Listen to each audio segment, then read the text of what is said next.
People, I think, sometimes think that play is just frivolous activity with no great purpose or meaning. And the point we're trying to make through this campaign is that the opposite is true, that play is an essential part of children's growth and development. It's something that's fundamental to their development of their physical skills, their social skills, and also their skills of imagination. Play is a very powerful feature of adult and young people's lives. It's a very natural part of growth and development. It's through play that, for example, children learn to develop their powers of imagination. Imagination is one of the most fundamental sets of capacities that human beings have. I mean, I think that imagination is really what sets us apart from the rest of life on Earth. Not much does, truthfully, but our ability to bring into mind things that aren't present, to have ideas, to explore new possibilities, to create imaginary scenes and to invent. These are fundamental to the way that human intelligence works, and like every capacity, they have to be exercised. They're latent within us, but we have to develop them. So play is a natural way in which we do that. Imaginative play, playing with other people, is all part of that process. But play is also one of the ways in which we explore the possibilities of our own bodies, through running and leaping and climbing, that we exhilarate in the world around us in our own capacities.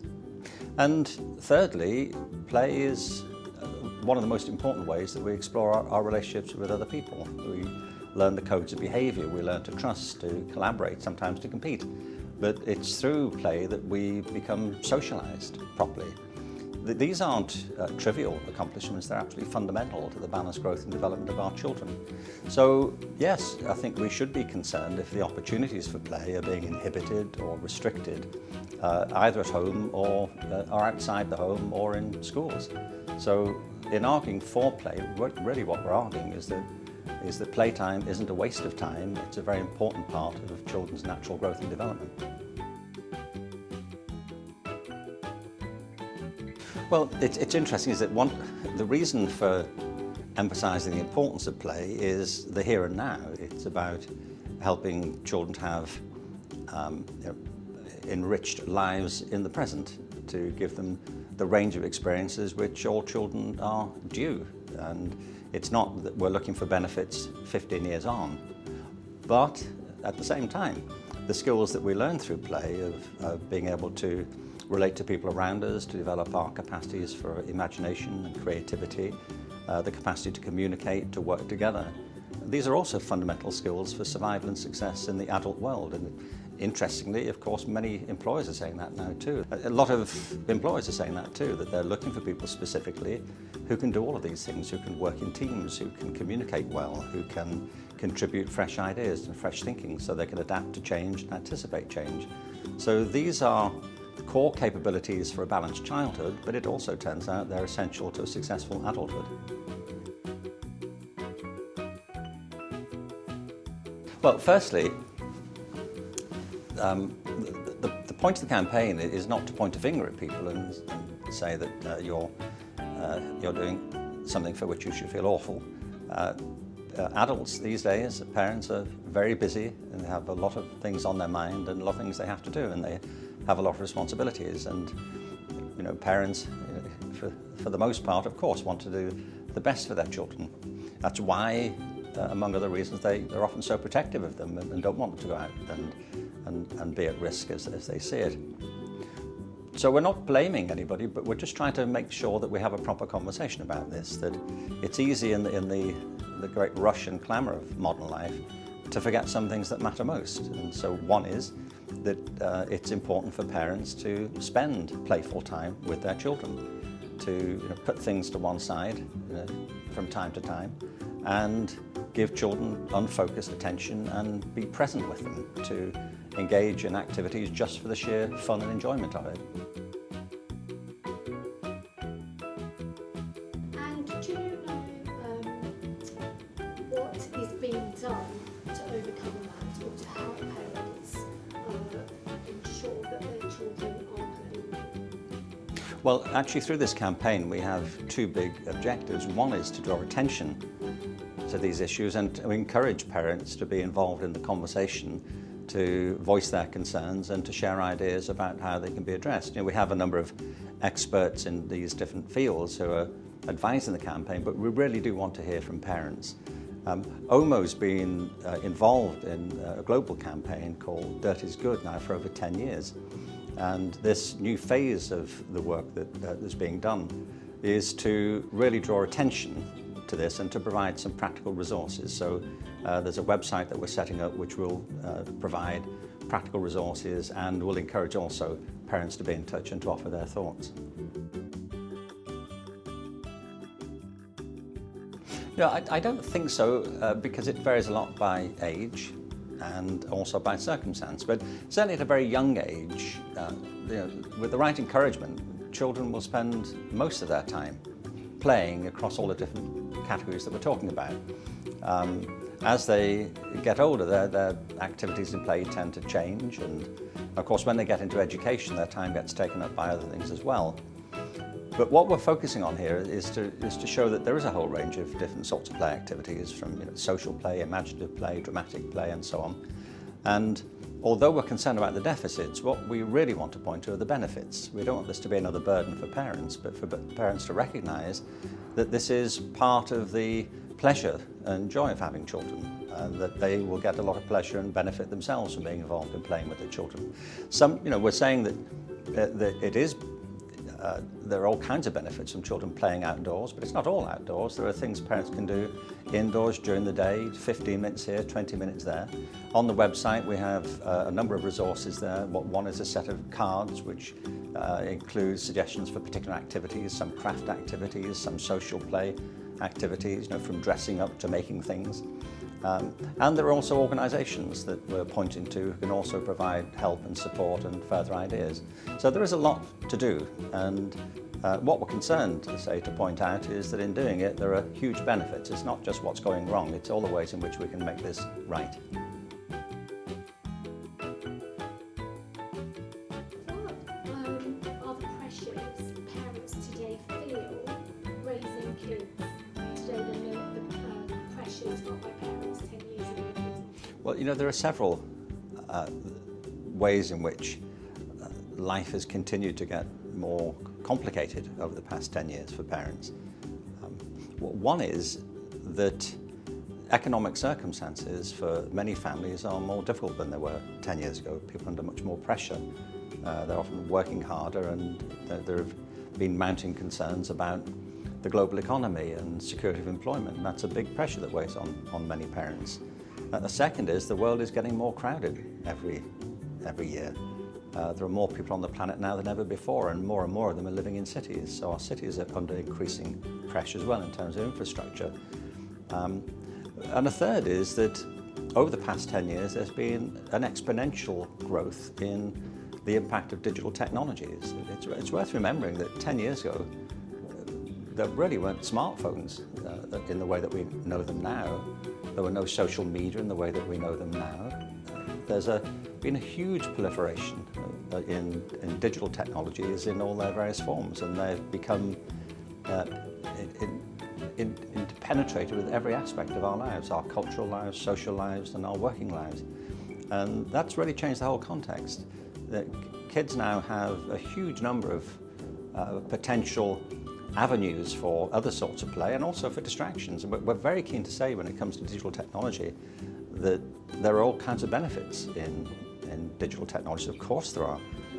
There are all kinds of benefits in playing video games. We're not trying to demonise that in any way at all. There are a huge range of video games, and they have all kinds of benefits in terms of hand-eye coordination, mental agility, and some of them are social games, they're creative games. You can't deal with them as a single category, and they're very absorbing for the most part. So we're not trying to say, and so I'm not trying to say that we should discourage our children from playing video games, but I think it's important to make sure there's a balance in their lives. If that's all they're doing, and if it's at the expense of other forms of play, then I think that's a point at which parents ought to start to look at the way their time is being spent. I mean, for example, a survey's shown that some kids these days much prefer to play a video game of football, like FIFA, indoors than actually go outdoors and play football. So there's an interesting dynamic there. So the social context has changed, the economic context is changing, and the technological context is changing. So, parents are under a lot of pressure now to decide what's the best thing to do and how they can best provide the sort of environment for their children to grow and develop in a balanced way. And that's why we're at least wanting to remind them that play of all sorts has such an important part in their children's lives.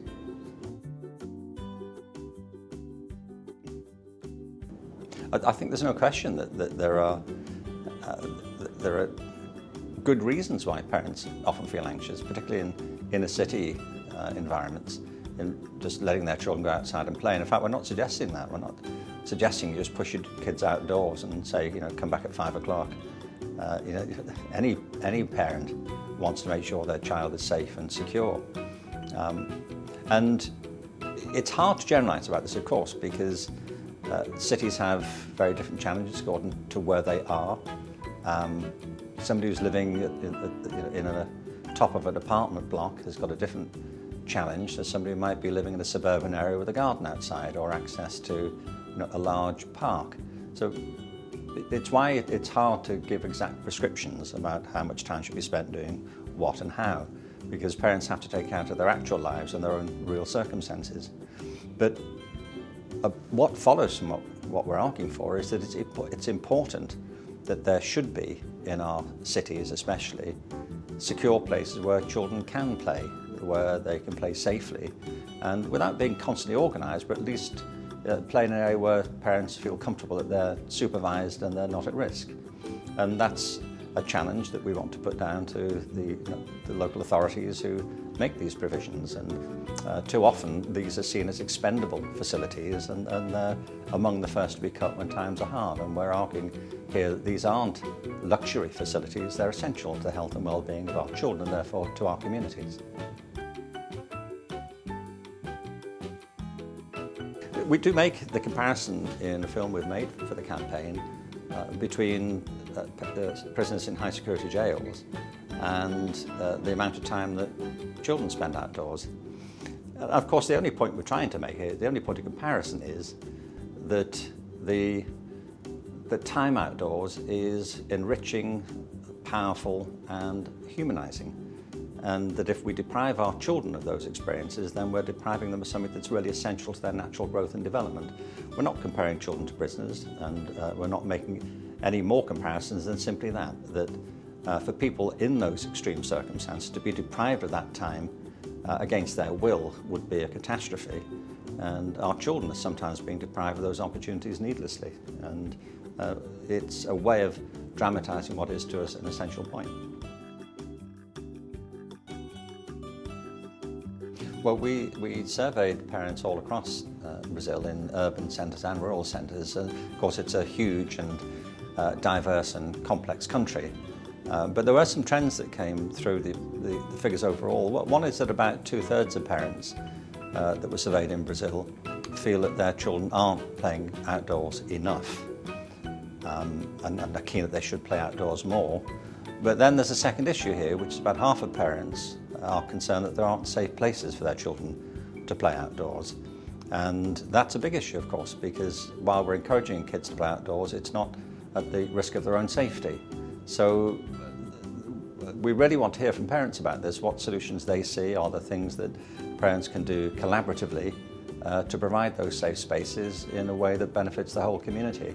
An interesting statistic as well from Brazil is that parents say that about 9 out of 10 cases that their children would prefer to play video games of sports than go outdoors and play the actual sport itself. And that's really very interesting. I say we're not in any sense being critical of video games in themselves, because they have all kinds of benefits for kids, but it's a matter of balance here as well. We're not arguing against them, but arguing on behalf of other forms of play too as being equally important. So there are specific challenges in Brazil, and what we're looking for is to work with parents, to hear from parents about practical solutions that they feel they could implement in their own areas, and hopefully we can make those available as well and contribute to the wider national conversation on these issues. One of the concerns I have is that our children's lives are being too organised. They go from very organised times and very testing times in both senses of that word at school these days, to having their days scheduled for them after school by what are sometimes called helicopter parents, who are in some ways too attentive, too preoccupied, too concerned with making sure that every moment's accounted for. There's a fantastic amount to be gained by just being left alone, having free time, and that's partly what we're arguing for, that kids need time to play, to organise themselves without some adult standing in the way and telling them how they should do it. But the balance here is important, that in talking about giving children the freedom to play, we're not talking about putting them at risk. What we're talking about is that happening in places where their well-being and safety can be, if not guaranteed, then at least taken care of. No parent, I'm a parent, I didn't want my children running around in places where I thought they'd come to harm. But there's a line to be drawn here, isn't there? There's a matter of discretion on the part of every parent. Right? Sometimes we get overprotective, and in our rush to save them having any kind of problems or to avoid any form of harm, we deprive them of their own sense of resilience. And sometimes you do need to fall over and scrape your knee and get dirty and get up again and carry on without your parents always being there to catch you and make sure everything's okay. It's a very interesting part of growing up, that you should learn from your mistakes and you should fall and get up again and dust yourself off. So, it's not about putting children unnecessarily at risk and taking risks that can be avoided, but it is about avoiding overprotectiveness.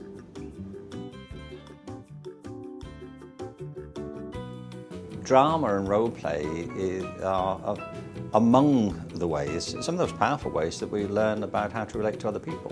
Practicing what the world likes from some other person's perspective, entering into another person's feelings and point of view. In its mature form, we see adult theatre in every culture, but its roots are in our childish propensities to dress up, to take on a part, to act out, to improvise, to make up scenes and skits. And the early work I did in education was all about the importance of drama and the ways in which it can be directed in schools for really powerful learning experiences. But left to their own devices, kids love to do that. They love to. It's why they play with dolls. It's why they enter into the worldview of these characters and take on the characters themselves. And the physical process of dressing up, of making up, plays and scenarios and scenes is as old as childhood itself. And to some extent, it's being merged these days, I say, with video games, which also have a big appeal to the imagination. But there's also a deep and powerful, a primal value in these kind of unmediated forms of natural play.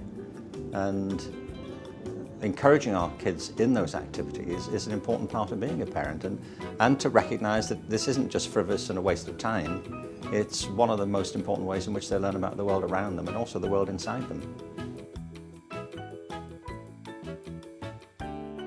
One of the biggest anxieties that parents have is that their children have an effective education. And among the things that we want education to help our children learn is to read and write, and to be literate, and to be competent in mathematics. They're not the only things that we want for our education, but they're among those things. So what this raises, there's a whole set of issues about proper forms of teaching and learning. And there's a double-pronged thing here. Firstly, particularly at young ages, children learn in all kinds of different ways, and great teachers use all sorts of different techniques to help them learn. Sometimes sitting down, practicing, and direct instruction is the right way to help children learn certain things. And other times they learn much more effectively if they're involved, as it were, experientially, if they're trying things out, if they're doing projects, they're collaborating, they're exploring ideas themselves. So great teachers are always looking for a whole range of different techniques and strategies to encourage learning. But the primary task of a teacher is to engage a child's interest and curiosity. They learn much more effectively when they see the need to learn and when they get some pleasure and benefit from doing it. So that's as true in learning to read and write as it is in any other area of education. So play-based activities can have an important role in getting kids to get on the inside of literacy and of mathematics, of making it fun and enjoyable and raising their motivation and deepening their curiosity to learn these skills. So I'm a great advocate of active learning at all stages of education, and not instead of, but as a complement to and as equally important as sitting down and listening to direct instruction. Teaching and learning is much more than sitting down and being spoken to. It's about all these other ways of engaging your imagination.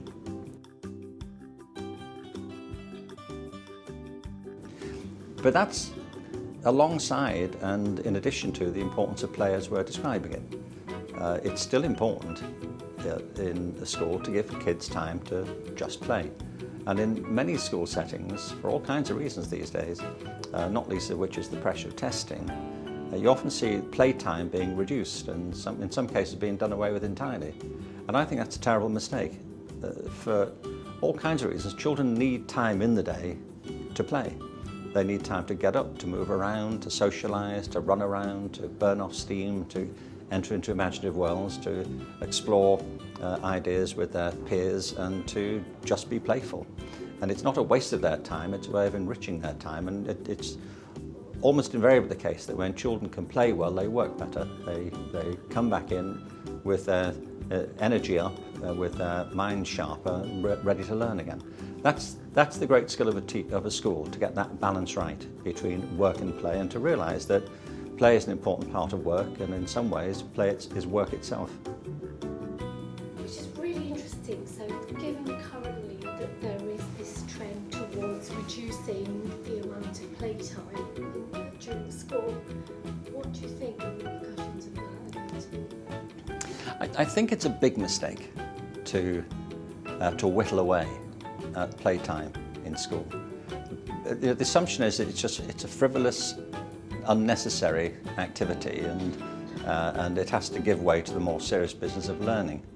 And the thing about learning is it isn't the amount of time you spend on something, it's the quality of the time you spend on it. You know, children can spend 6 hours a day at a desk with their heads detached, disengaged and bored and staring out the window. And you may think something useful is happening, but it almost certainly hasn't. If they get up and they move around for a while and engage in other sorts of activities, then they come back refreshed and able to learn in a deeper way. And that's the great skill of teaching. And I think it's a big mistake to believe that play is only frivolous and that it takes away from the more serious time needed for learning. All the great schools understand that they need a balanced program during the day. The play has its own benefits, but it's also a way of refreshing people for other activities when they come back. OMO's been very active. I've been delighted to hear about it. They've been very active over a long period of time through the Dirt is Good campaign, for over 10 years now, and have made all kinds of progress in helping to provide play spaces, safe places for kids to gather and to play. What this campaign marks is a new stage in that work where we're keen to encourage more people to get involved in the conversation, to talk about why this matters so much for children and for our communities and for families, and also to hear from people out there, parents especially, about what else OMO could be doing, how it could help, what sort of facilities they should be encouraging people to provide, and how they can help to support that provision.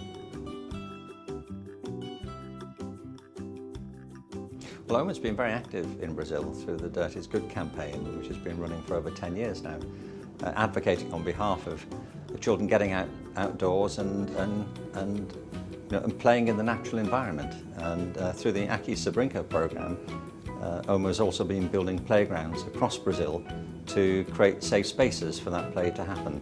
So it's been very active, but it's really just the beginning. And through this new phase of the campaign, we're really keen to hear from people, and parents in particular, about what sort of facilities and provision they feel are needed, and to hear their suggestions for how they can be provided and how this campaign can help.